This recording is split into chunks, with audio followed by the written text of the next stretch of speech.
अस्सलाम वालेकुम वरहमतुल्लाहि वबरकातुहू। बेटा सब कैसे हैं, खैरियत से? अच्छा बेटा, आज जो हम लोग बेसिकली डिस्कस करेंगे ना, हम लोग डिस्कस करने जाएंगे कॉस्ट अकाउंटिंग। अब कॉस्ट अकाउंटिंग में कौन कौन से एरियाज हैं जो कि बेसिकली आपने पढ़ने हैं ना। तो पहले हम लोग उन टॉपिक को देख लेते हैं ताकि हमें बेसिकली एक हाईलाइट हो जाए कि जब हम लोग टॉपिक अंडरस्टैंडिंग में जाएंगे तो क्या होगा और क्या नहीं होगा। ठीक है। अब सबसे पहले मैं टॉपिक के आपको हाईलाइट में इसके बारे में बता कि आप आ जाएं, सिलेबस देख लें सबसे पहले आप। अब सिलेबस में क्या क्या एलिमेंट है? सबसे पहला एलिमेंट है cost accounting, understanding the basic cost types.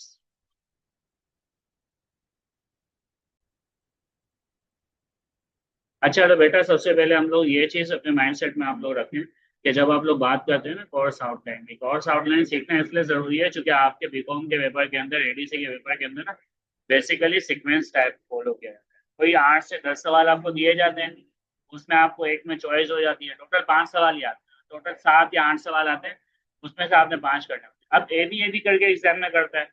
तो मिसाल के तौर पे स्टार्ट के 2 चैप्टर से मिला के पहले चैप्टर से ए बना दिया, दूसरे चैप्टर से बी बना दिया।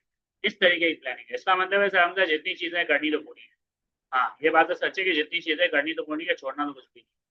अब बात ये है कि करेंगे तो सब, लेकिन क्या तरीके से। अब हमने ये देखना है कि भाई अगर एडीसी के लेवल पे देखें, understanding the basic cost types and difference between the cost and the financial accounting. अच्छा, ये बताना चाहिए कॉस्ट अकाउंटिंग और फाइनेंशियल अकाउंटिंग में क्या फर्क है।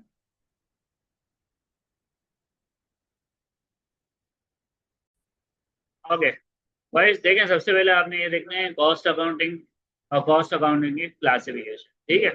अब बेसिकली जब आप याद रखिएगा कॉस्ट अकाउंटिंग पढ़ेंगे ना, तो आपका बेसिक कॉन्सेप्ट जो स्टार्ट का होगा, वो स्टार्ट का जो कॉन्सेप्ट होता है वो होता है मैन्युफैक्चरिंग कॉस्ट।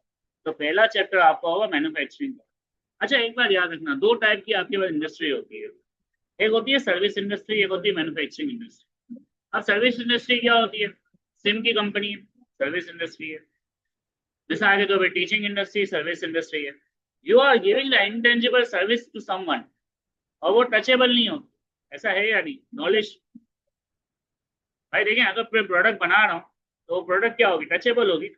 आप उस प्रोडक्ट को छू सकते हैं, आप उस प्रोडक्ट को मिसाल के तौर पे देख सकते हैं।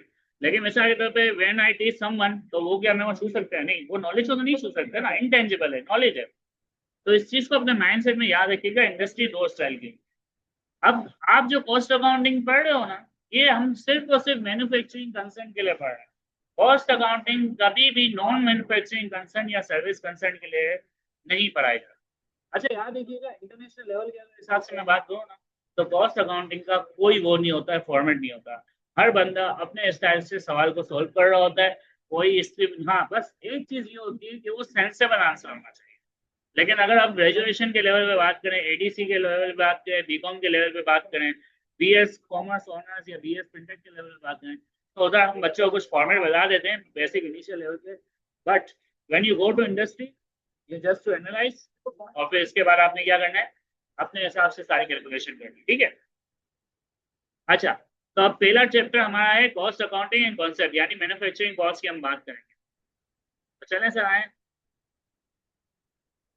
पहले चैप्टर को हम डिस्कस कर लेते हैं।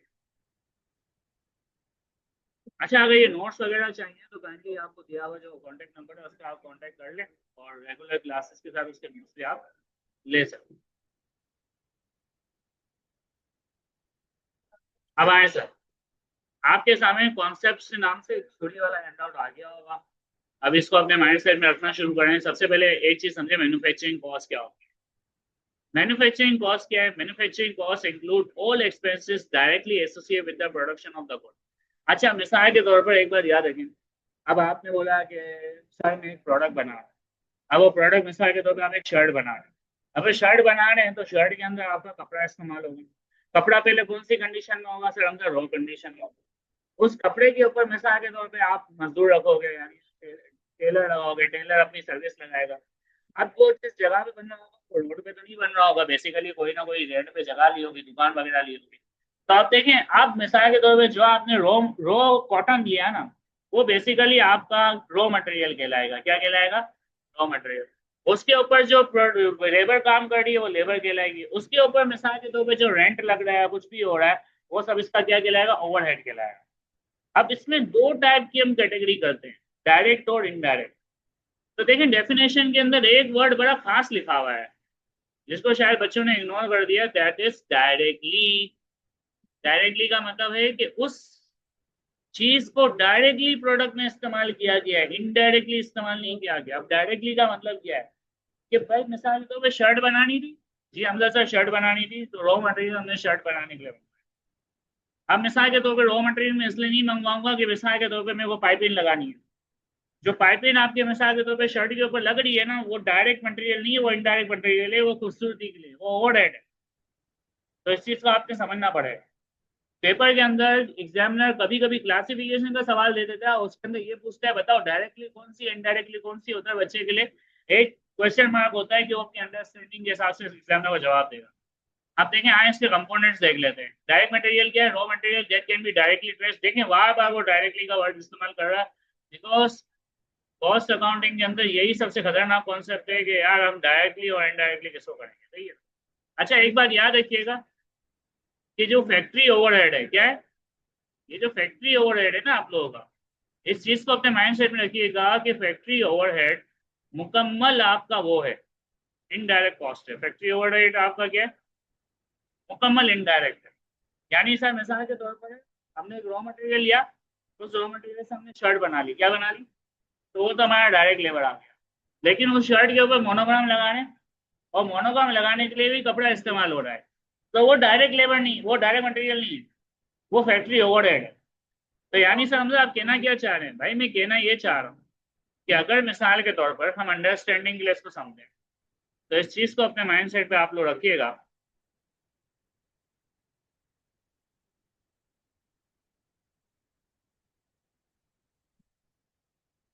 आई विल शेयर दिस, चेक कर लें आप लोग स्क्रीन विजिबल है या नहीं। ठीक है, तो इसकी मैं क्या शो हो रही होगी आप लोग। आप देखें इसमें थोड़ा सा ना अपनी अंडरस्टैंडिंग बना के रखिएगा। ये मटेरियल है सर, मटेरियल मिसाल के तौर पे आपका क्लॉथ हो गया। अब शर्ट बनाने के लिए स्पेसिफिकली मस्त इस्तेमाल हो रहा है, तो फिर सर हमसा वो डायरेक्ट है, वो क्या है? डायरेक्ट। लेकिन मिसाल के तौर पे मोनोग्राम लगाने के लिए आप इस्तेमाल कर रहे हैं, तो वो क्या हो जाएगा? इनडायरेक्ट हो जाएगा, सही है। अब लेबर है, आप मेरे को बताएं, आप मिसाल के तौर पे हम इधर बात कर रहे हैं एक शर्ट की, टी शर्ट ले लें और स्कूल मोनोग्राम ले, स्कूल शर्ट ले लें, ठीक है। ये हमारा मेन टारगेट है, इसके ऊपर डिस्कशन चल रही है। अब लेबर को आप किस लिए हायर करेंगे? क्या आप मोनोग्राम लगाने के लिए लेबर को हायर करेंगे या शर्ट बनाने के लिए? एक्सीलेंट। तो सर अगर लेबर को मैं हायर करूंगा तो मेरा मेन वर्ड क्या होगा? शर्ट बनाना है।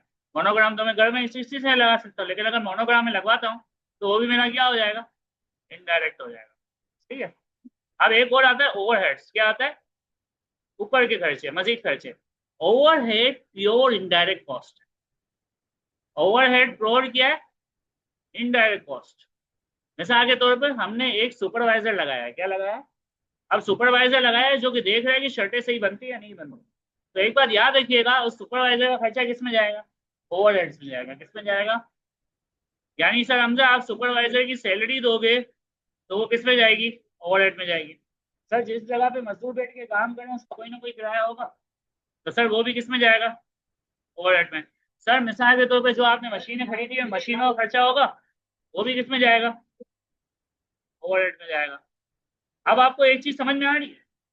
तो एक बार याद रखना, ये वाला जो आपका एलिमेंट है ना, ये वाला एलिमेंट, इसको अपने माइंडसेट में आप लोग रखिएगा कि ये वाला जो इनडायरेक्ट कॉस्ट है और ये वाला जो इनडायरेक्ट कॉस्ट है, जो इनडायरेक्ट आपका मटेरियल कहलाएगा, जो ये आपका क्या कहलाएगा? इनडायरेक्ट मटेरियल है ना, और ये आपका क्या है? Indirect labour. तो सर हमजा अगर ये मेरे सवाल में आता है तो मैं इसको किधर लिखूंगा? बेटा इसको भी तू किसका पार्ट बना देगा? इसको भी किसका पार्ट बना देंगे हम? ओवरहेड्स का। तो sir Hamza at the end of the day समझने को क्या आया कि डायरेक्ट मटेरियल का मतलब क्या है? सर डायरेक्ट मटेरियल का मतलब ये है कि आपके पास वो मटेरियल खास उस प्रोडक्ट के लिए मंगवाया गया होगा। अब शर्ट बनानी है तो रॉ कॉटन मंगाया गया है, सही है। शर्ट बनानी है तो क्या मंगाया गया? Raw cotton. सेकंड मिसाल के तौर पे दर्जी में ना मंगवाया है, टेलर एक्सपेंस, तो वो किस में जाएगा? तो सर वो डायरेक्ट लेबर में जाएगा। लेकिन सर हमजा अगर मैं इनडायरेक्ट लेबर या इनडायरेक्ट मटेरियल की बात करूंगा, इनडायरेक्ट लेबर क्या होगी सर? मोनोग्राम का खर्चा, मोनोग्राम टेलर एक्सपेंस, ठीक है, तो वो किस में चले जाएगा? इनडायरेक्ट लेबर में चले जाएगा। अब मिसाल के तौर पर मोनोग्राम क्लॉथ, वो किस में चले जाएगा? वो भी किस में चले जाएगा? इसमें चले जाएगा। और ये दोनों किसका पार्ट बन जाएंगे? एक्सीलेंट। तो सर ये अंडरस्टैंडिंग क्लियर हो गई कि ओवरहेड किसे कहते हैं, डायरेक्ट मटेरियल किसे कहते हैं, डायरेक्ट लेबर किसे कहते हैं, किसमें? हाँ, अगर मिसाल के तौर पे अब मैं मिसाल के तौर पे आप एक मैन्युफैक्चरिंग मैनेजर हैं और आपको बोला जा रहा है कि रॉ मटेरियल मंगाना है, कि भाई मिसाल के तौर पे मसाला कंपनी है और मसाले कंपनी के अंदर मसाले मंगवाने कच्चे, तो मेरे को ये बताओ आप मिक्सचर के लिए मसाले मंगवा रहे हो या फिर मिसाल के तौर पे उस पार्टिकुलर प्रोडक्ट के लिए मसाला मंगवा रहे हो, पार्टिकुलर प्रोडक्ट के लिए, तब जाके वो सुपरवाइजर आगे रिपोर्ट करेगा, अदरवाइज वो रिपोर्ट नहीं करेगा। ठीक है। अब मार्केट में जब आप याद रखिएगा कि जब हम मिसाल के तौर पे कुछ होते हैं ना कि ये मसाला आ रहा है, अब एक स्पेसिफिक बिरयानी मसाला मिसाल के तौर पर, अब इससे पहले तो ये कॉन्सेप्ट नहीं था ना। अब उन्होंने क्या किया, जितना जितना उनका थोड़ा थोड़ा मटेरियल जमा हुआ उनको मिला के एक प्रोडक्ट बना दिया। लेकिन ऐसा वो नहीं करेंगे, वो हरकत इन लोगों ने किससे की थी? अपना स्टॉक खत्म करने के लिए। उस हरकत का ये ऑब्जेक्टिव नहीं था कि मिसाल के तौर पर अब वापस से वो पूरे पूरे डिफरेंट मसालों के कार्टन खरीदेंगे और फिर वापस से मिक्स करके एक नया मसाला बने। वो हरकत इन लोगों ने किस लिए की थी? वो हरकत इन लोगों ने इसलिए की थी ताकि क्या कर सके, अपना स्टॉक खत्म कर सके। तो याद रखिएगा, जब भी आप मैन्युफैक्चरिंग की बात करेंगे तो एक डायरेक्ट मटेरियल होगा, डायरेक्ट लेबर होगा, ओवरहेड होगा। ये बहुत बेसिक कॉन्सेप्ट है। और अगर मिसाल के तौर पे ये आपका कॉन्सेप्ट हिला हुआ हुआ तो फिर आपको अभी नहीं पूरे कोर्स में मसला। ठीक है, तो इस कॉन्सेप्ट को अपने दिमाग में आप जितने जल्दी हो सके इसको बिठा दें। है? अच्छा देखिए, मैन्युफैक्चरिंग कॉस्ट का ना उसने फॉर्मूला भी दिया है, direct material, direct labour and factory. हाँ, डायरेक्ट मजदूर जो काम कर रहे हैं, यानी वो नहीं होगा तो इंडस्ट्री नहीं चलेगी ना। टेलर हट जाएगा तो फिर नहीं चलेगी industry. Direct material, direct labour and factory overhead, ये बेसिकली क्या है? आपका मैन्युफैक्चरिंग कॉस्ट निकालने का फॉर्मूला। हाँ, सही है। अब आ जाए, आ company manufacturers of wooden chairs, लकड़ी की चेयर बना रहे। वुड प्रॉपरली इस्तेमाल किस लिए हो रही है? चेयर बनाने के लिए। हाँ, तो डायरेक्ट मटेरियल है। कारपेंटर प्रॉपरली हायर्ड किसके लिए हो रहा है? तो फिर सर 30,000 उसमें। अब देखो उसने आगे क्या लिखा है, पावर, पावर बोले तो इलेक्ट्रिसिटी का खर्चा, रोड पे बैठ के तो नहीं बनाएगा। और सुपरवाइजर की सैलरी, तो वो ओवरहेड है। सुपरवाइजर बना नहीं रहा, सुपरवाइजर उसको गाइड कर रहा है, तो वो ओवरहेड है। ठीक है, तो ये मैन्युफैक्चरिंग कॉस्ट का कॉन्सेप्ट समझ में आ गया? जबरदस्त। अब सर आगे चलते हैं। इसके बाद बोल रहे हैं factory overheads. Factory overhead include all indirect manufacturing cost that cannot directly traced to a specific product, जिनके होने से और ना होने से फर्क नहीं पड़ता, लेकिन एक लिमिट तक फर्क पड़ता है। सर ये क्या बात है? एक बात करो, ये क्या दो बात? देखिए ये डिपेंड करता है आपके इदारे के ऊपर। अब मिसाल के तौर पे अगर ओनर है और उस ओनर के अंदर उस बिजनेस की स्पेशल स्किल्स हैं, जैसे आपके अंदर स्पेशल स्किल्स है हेयर कटिंग की और आप दुकान खोल रहे हैं, तो फिर आपको सुपरवाइजर की जरूरत नहीं है। इसका मतलब है समझा, उधर इनडायरेक्ट कॉस्ट लगेगी नहीं। हाँ, 100% नहीं लगेगी। लेकिन मिसाल के तौर पर एक ओनर है, सिर्फ इन्वेस्टमेंट कर रहा है, तो पहले तो उसको उस फील्ड का एक एक्सपर्ट हायर करना पड़ेगा। उस वो बेसिकली इनका इनडायरेक्ट एक्सपेंस होगा। और फिर मिसाल के तौर पर जो नीचे बंदे काम कर रहे होंगे वो बेसिकली क्या होंगे? ये डायरेक्ट एक्सपेंस। ठीक है, आप देख सकते हैं इनडायरेक्ट मटेरियल क्या है, ग्लू है, नेल्स है। इनडायरेक्ट लेबर क्या है? फैक्ट्री का सुपरवाइजर, क्लीनर हो गया, या डेप्रिसिएशन ऑफ फैक्ट्री की मशीन का, वो मशीन भी तो वक्त के साथ जाया हो रही है। और यूटिलिटीज लाइक इलेक्ट्रिसिटी। ठीक है, एग्जामिनर ने इसकी भी एग्जांपल दी है, देख लें आप लोग साथ साथ। If a company spent indirect labour 10,000 and factory rent 15,000, machine depreciation 5,000, तो फैक्ट्री ओवरहेड क्या होगा? 30,000। ठीक है। अब एग्जामिनर आ रहा है एडमिनिस्ट्रेटिव एक्सपेंसेस। अब ये एक चीज है सर हमसा, ये क्या चीज है कि भाई अब पहले आपने फैक्ट्री ओवरहेड बताया, अब आप आ रहे एडमिनिस्ट्रेटिव एक्सपेंसेस क्या होते हैं? देखो एक बार याद रखना, एडमिनिस्ट्रेटिव एक्सपेंस का मतलब क्या है? वो एडमिनिस्ट्रेशन जो सबको चला रही है। फैक्ट्री उसका एक यूनिट है। जब हम बेसिकली, समझाता हूँ ये इससे समझना, देखो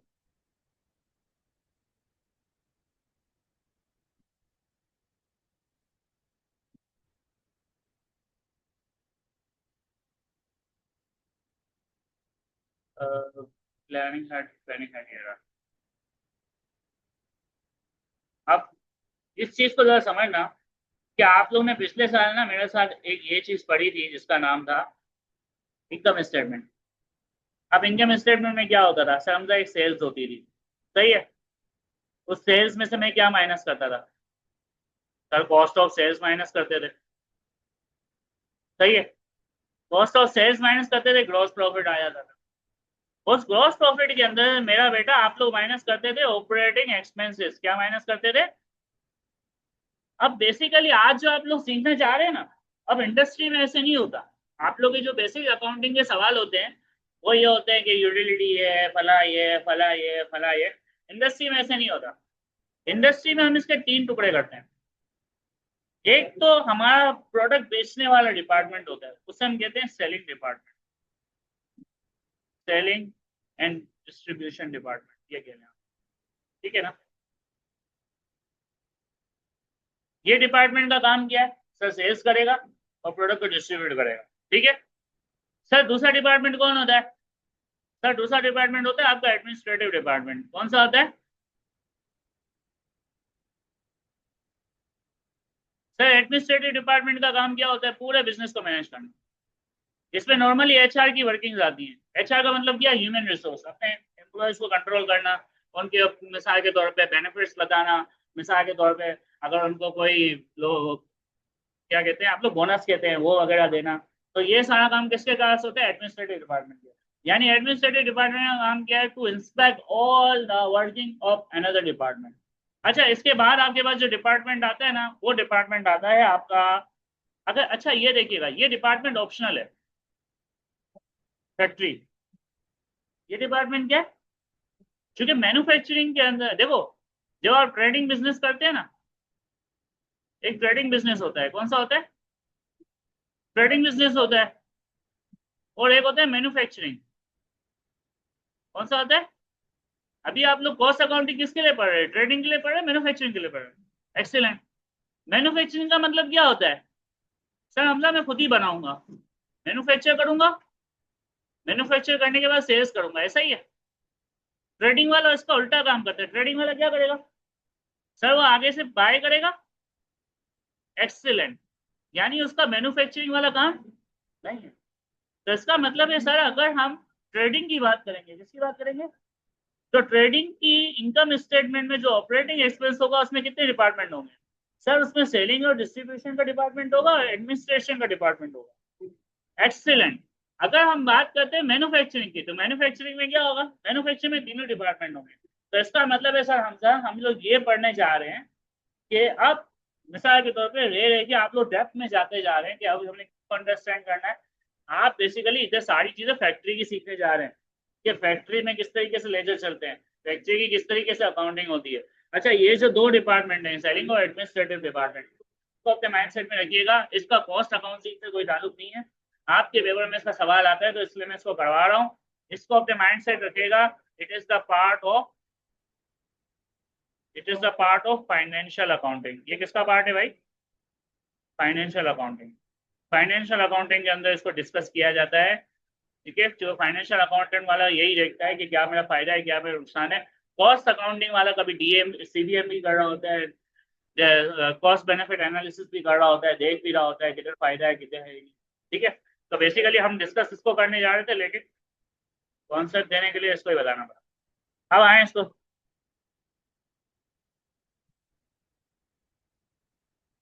आप देखें, आप लोगों के पास एडमिनिस्ट्रेटिव एक्सपेंसेस आ गए होंगे, देखें इससे लिखा भी है, they are the general cost incurs to run the business. देख लिया? नॉट लाइकली टू प्रोडक्शन और सेल। खुल के इसने अल्फाज इस्तेमाल कर लिए हैं, यानी आपको मजीद इसमें सोचने की जरूरत नहीं है। They are also called operating expense और ऑफिस ओवरहेड्स। अच्छा याद रखना, पेपर में अभी मिसाल के तौर पे ये चीज आ जाए तो इसको अपने माइंड सेट में रखना है कि इनको ऑपरेटिंग एक्सपेंस तो कहते हैं, ये आप पहले पढ़ के आए, और ऑफिस ओवरहेड के नाम से भी पहचाना जाता है। इसके एग्जाम्पल में क्या क्या आ रहा है, ऑफिस सैलरीज आ रही है, ऑफिस का रेंट, ऑफिस की यूटिलिटी, स्टेशनरी। अब याद रखिएगा ये ऑफिस का रेंट है, ये फैक्ट्री का रेंट नहीं है। फैक्ट्री एक अलग है, ऑफिस एक अलग है। और ये ऑफिस किस लिए बनाया गया है सर, हमसे ये ऑफिस इसलिए बनाया गया है ताकि फैक्ट्री की कंडीशंस को मॉनिटर किया जा सके। अंडरस्टूड। अब एग्जामिनर ने इसकी एग्जाम्पल दिया है। In the month the company, इनका ऑफिस सैलरी 25,000 रुपए, ऑफिस यूटिलिटीज 5,000 रुपए, printing stationery 2,000 and total administrative plus कर दिया। इसमें कोई इतनी हार्ड एंड फास्ट लॉजिक नहीं थी। अब सेलिंग एंड डिस्ट्रीब्यूशन डिपार्टमेंट क्या होते हैं, मैंने अभी आपको समझाया था। This are the cost incurs to promote, market and distribute a product to customers. ठीक है। अब इसमें भी आप देख लें, sales commission, advertisement, marketing, delivery, packaging. अच्छा याद रखिएगा, अगर आपके पास तो पांच कंपनीज बड़ी होती हैं। अब एडमिनिस्ट्रेशन डिपार्टमेंट का क्या काम है, तो कंपनीज की पॉलिसीज को मॉनिटर करना, उसकी सैलरी अलग है। तो एडमिनिस्ट्रेशन डिपार्टमेंट की सैलरी कौन से हेड में होगी, सेलिंग एंड डिस्ट्रीब्यूशन में होगी या एडमिन हेड में होगी, एडमिन हेड में होगी। अब मिसाल के तौर मार्केटिंग वाले बंदों की सैलरी अलग है, तो उनकी किस में आएगी, सेल्स एंड डिस्ट्रीब्यूशन के अंदर उनकी सैलरी आएगी। तो पेपर में आपको इस चीज का तो ख्याल रखना है, अगर वो आपको बोलता है कि मैंने मिसाल के तौर पे 5 लाख रुपए की सैलरी लाई, तो ये भी आपको बताएगा कि मार्केटिंग में कितनी गई और डिस्ट्रीब्यूशन में कितनी गई। उस परसेंटेज के हिसाब से आपको दोनों को अलग अलग करना पड़ेगा। ठीक है। ट्रांसपोर्टेशन एंड लॉजिस्टिक, ठीक है, इसका भी इसने खर्चा बता दिया। तो चले सर आए, अभी तक हमने मैन्युफैक्चरिंग के जितने भी कॉन्सेप्ट है ना, उनको हमने कंक्लूड कर लिया है। अगर आप इस टेबल के जरिए पढ़ें तो मैन्युफैक्चरिंग कॉस्ट कब इस्तेमाल होगी, जब आप खुद गुड्स क्या करेंगे, बनाएंगे, प्रोड्यूस करेंगे। फैक्ट्री ओवरहेड क्या होते हैं सर, इनडायरेक्ट एक्सपेंसेस होते हैं जो करने जरूरी है ताकि उस पर प्रोडक्ट पे निखार पैदा हो। एडमिनिस्ट्रेटिव एक्सपेंस क्या है, जनरल एक्सपेंस है सेलिंग एंड डिस्ट्रीब्यूटिंग प्रमोट करने के लिए। ठीक है। ये कोची में पंखे लगाए तो ये किस में जाएगा, एडमिन में जाएगा। एडमिन, फैक्ट्री ओवरहेड में नहीं जाएगा। इनडायरेक्टली हेल्प कर रहे हैं, सही है। Good. अब आए सर, कुछ बेसिक क्वेश्चंस हैं जो मैं आपके साथ सॉल्व करूंगा। अच्छा देखिए, ओवरऑल हमारा ऑब्जेक्ट यही होता है कि आप साथ साथ टीचर के साथ साथ करते हैं, क्योंकि मैं कॉन्सेप्ट दे चुका हूँ। अभी आपने देखे इसमें लिखा हुआ क्या, पहले सवाल सुकून से पढ़ लें। To find the calculate the total manufacturing cost मालूम करनी है और कॉस्ट पर यूनिट मालूम करनी है। सर आप लोग मुझे बता सकते हैं कि मैन्युफैक्चरिंग कॉस्ट का फॉर्मूला क्या था, अभी मैंने नोट्स के स्टार्ट में दिखाया था, क्या फॉर्मूला था, चले देख लें। देखें क्या फॉर्मूला था, पढ़ें इसको। मैन्युफैक्चरिंग कॉस्ट का क्या फॉर्मूला है, तो इसका मतलब है सर हम इन आइटम को मैं प्लस कर लूंगा तो मेरे पास क्या आ जाएगी, जबरदस्त। सर करें डायरेक्ट ये सवाल सॉल्व करें, direct material plus direct labour plus factory overhead.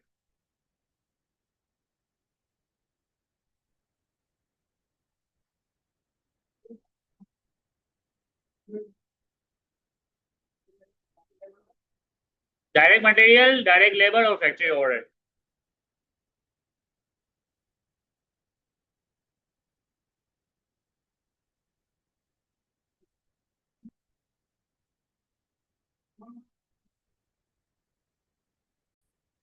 Okay, तो सवाल आप लोग ने देख लिया था ना, तो सवाल में क्या था, मैन्युफैक्चरिंग कॉस्ट निकालनी थी। अब सबसे पहले एक काम करते हैं, स्क्रीन मैंने आपको शो कर दी है ना।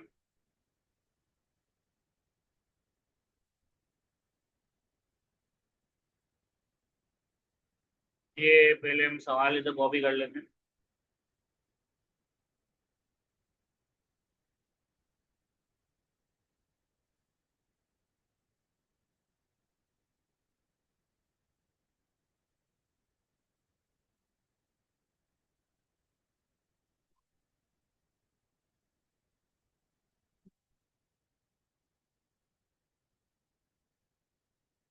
ओके,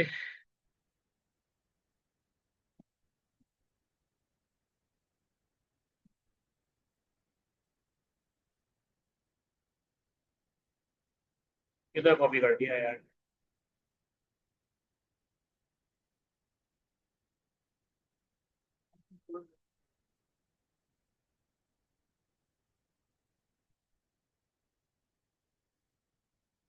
अब देखें सर इसका आंसर,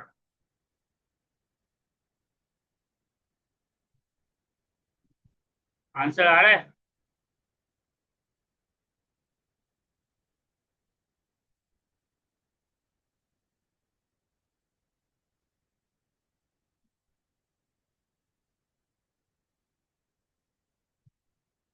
अब आ गया।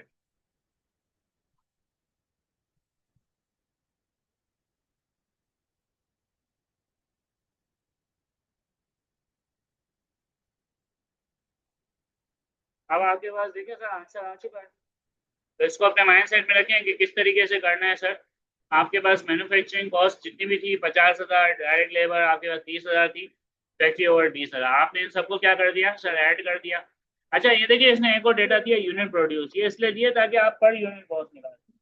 ये बेसिकली आपको सिखाया इसलिए जा रहा है ताकि हम डिसीजन कर सके कि फिर अगर हमको पर यूनिट इतनी पड़ती है तो मार्केट में हम कितना सेल्स करें। ठीक है। आप देखें हमने तीनों आइटम को प्लस किया। अब हमें पता चल गया एक प्रोडक्ट कितने की हमारी 100 रुपीज की। अब इसके ऊपर हम सजेशन करेंगे कि भाई मार्कअप कितना रखना है और मार्जिन कितना रखना है। तो सर इस चीज को अपने माइंड सेट में रखें कि जब आप बेसिकली इस तरह के मैन्युफैक्चरिंग कॉस्ट के सवाल करोगे तो उधर आपने ये सारी चीजें अपने माइंड सेट में रखी। चलें सर अब आगे बढ़ते हैं, एक और सवाल देखते हैं।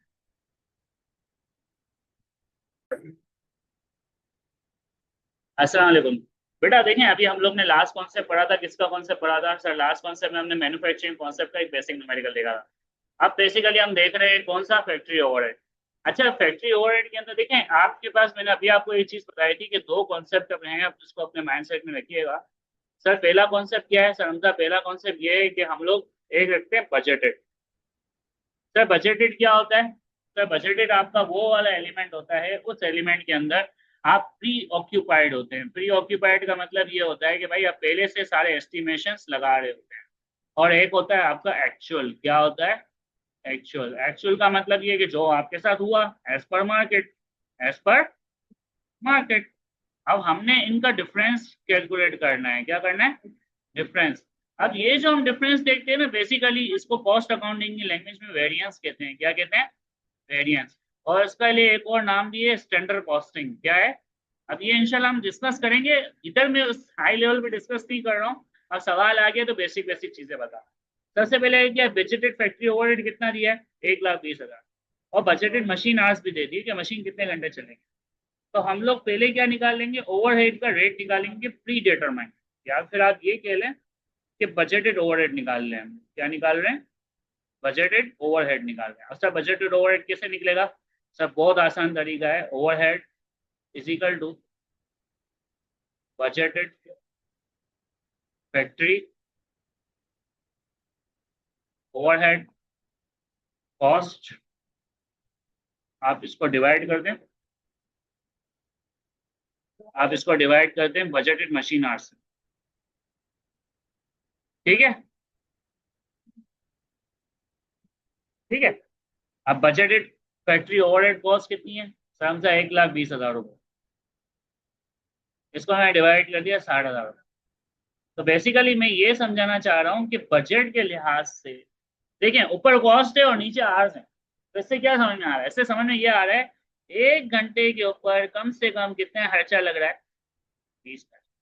ये किसने समझाया हमको? ये बजट ने बताया था। सही है ना? अभी मशीन ने एक्चुअल वर्क कितना किया?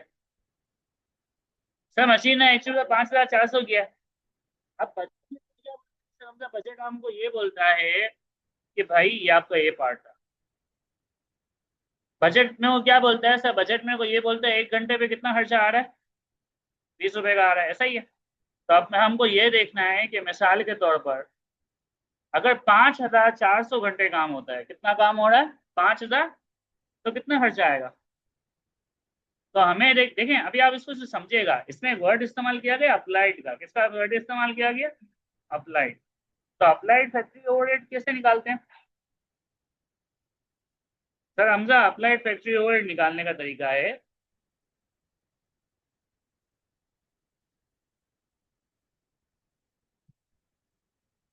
ओवरहेड रेट जो हमने ऊपर निकाला है वो क्या कहलाता है? Overhead rate. इसको हम मल्टीप्लाई कर देंगे एक्चुअल आवर्स से। किससे मल्टीप्लाई कर देंगे? हम एक्चुअल आवर्स कितने हैं?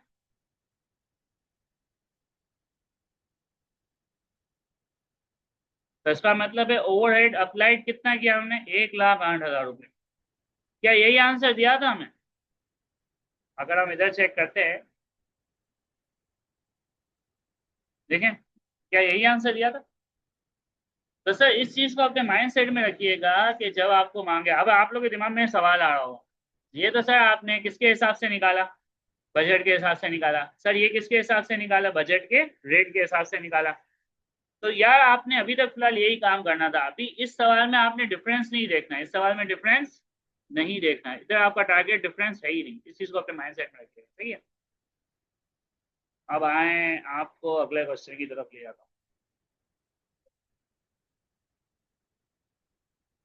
अगला क्वेश्चन है एडमिनिस्ट्रेटिव एक्सपेंसेस। पहले ही मैं एक्सप्लेन कर चुका हूँ, कुछ भी नहीं है, जितना भी है सबको प्लस कर लो, तुम्हारा आंसर आ जाएगा। यानी एडमिनिस्ट्रेटिव एक्सपेंसेस कितना है, 25,000 है, 5,000 है, 3,000 है, 7,000 है।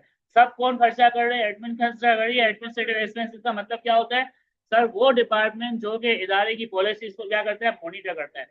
ये डिपार्टमेंट सेल्स एंड डिस्ट्रीब्यूशन वालों को भी देखेगा, ये डिपार्टमेंट अगर मैन्युफैक्चरिंग कंपनी है तो फैक्ट्री वालों को भी देखेगा। अंडरस्टूड। तो इसका सोल्यूशन भी सर देख लेते हैं।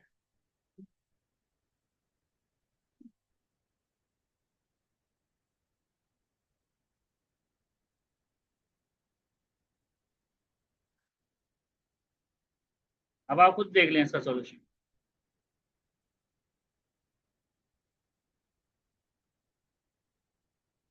ये देखिए कुछ भी नहीं है, वी ऑल सम, हमने इन सबका क्या करना है, सम लेना है। और इसमें कोई भी रॉकेट साइंस नहीं है। डन। सेम अगर हम लोग आते हैं किसकी तरफ, सेलिंग एंड डिस्ट्रीब्यूशन डिपार्टमेंट। ये कौन सा डिपार्टमेंट होता है, जो प्रोडक्ट को क्या करेगा, सेल्स करेगा। किस तरीके से, एडवर्टाइजमेंट मार्केटिंग करेगा, ठीक है। हाँ इसमें सैलरी भी आ जाती है। अब हम मिसाल के तौर पे आप इधर देख सकते हैं, इसके सवाल में क्या बोला है एग्जामिनर ने।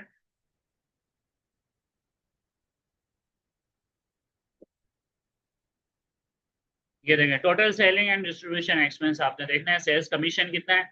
अच्छा ये बाज़ औक़ात परसेंटेज भी डिसाइड होती है, बाज़ औक़ात बोल दिया जाता है कि एक वो बनाया जाता है, एमटीएस बनाया जाता है। एमटीएस का मतलब समझते हैं, एमटीएस का मतलब होता है मिनिमम टाइम स्केल। मिसाल के तौर पर मैंने एक एमटीएस बनाया, ये मैं इधर आपको थोड़ा सा गाइड कर। एमटीएस का मतलब होता है minimum time scale. Minimum time scale हमने क्या बनाया कि मिसाल के तौर पर अगर 5,000 रुपये से लेकर 10,000 रुपये तक की सेल होती है, तो हमने एक रेट डिसाइड कर लिया कि हम 5% सेल्स का क्या दे देंगे, कमीशन दे देंगे, ठीक है। इसी तरीके से अगर 10,000 से लेकर 1 रुपये से लेकर 20,000 तक की अगर सेल्स होती है, तो हमने डिसाइड किया 10% दे देंगे। अंडरस्टूड।